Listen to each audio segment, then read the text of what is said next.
The problem that we have in terms of making it happen for our customers is workforce not being present everywhere.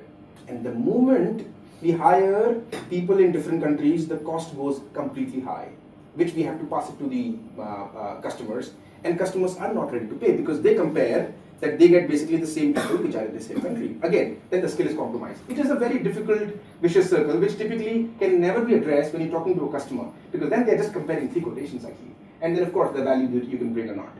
Imagine that they have a social ready mindset that video conference is a given. And again, when they have a social ready mindset, for a video conference system, we should have a just nice system. That means it should not be clunky at all.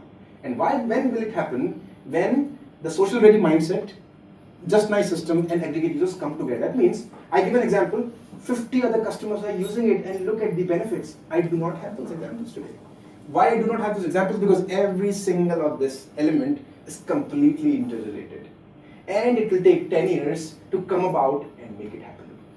Now again, if customers basically, if we are able to carve out each of these elements in whatever best possible manner, let's say in the next couple of years or in 3 years, we are 7 years ahead of what people will do after 10 years. Because I personally believe that this lean workforce concept is the only concept which remains in the disruptive technology from an adoption perspective of any technology.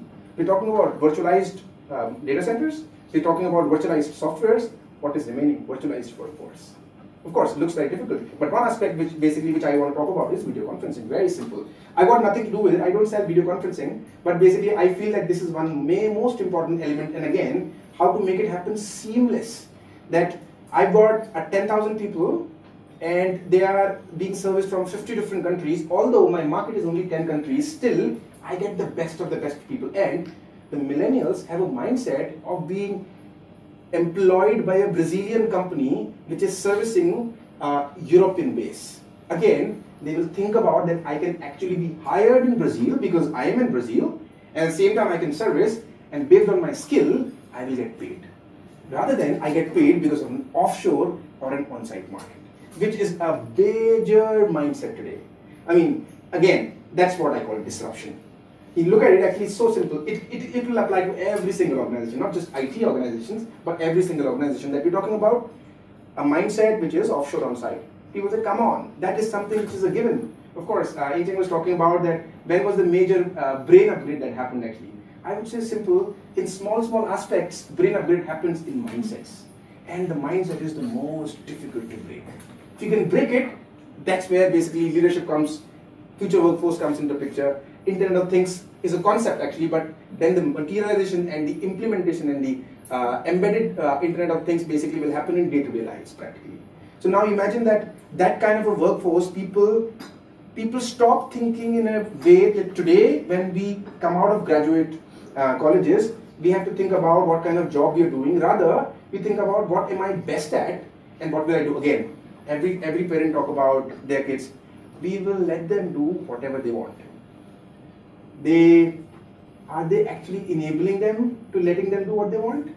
They are only sending them to school, and after that the college, and the college has either business subjects or engineering subjects. Very often, sometimes they will land up basically doing a painting, which is such difficult concept. Even if that person basically is good at it, he will only get a window of 1 or 2 months actually to show his hands at painting. And probably he might be good at it after 6 months, but he wouldn't get a chance. But yes, at engineering he will get a chance of 5 years. At business school he will get a chance of 3 years. And that's where basically he might be average of it, but he will do it. But again, are we basically giving them avenues in terms of actual employability? We're talking about learning systems actually. We say employability, which is a lean workforce, virtual workforce, ready to be, anybody is ready to be hiring anybody anywhere in the world as long as they've got the right skill. And then people basically tend to work for it.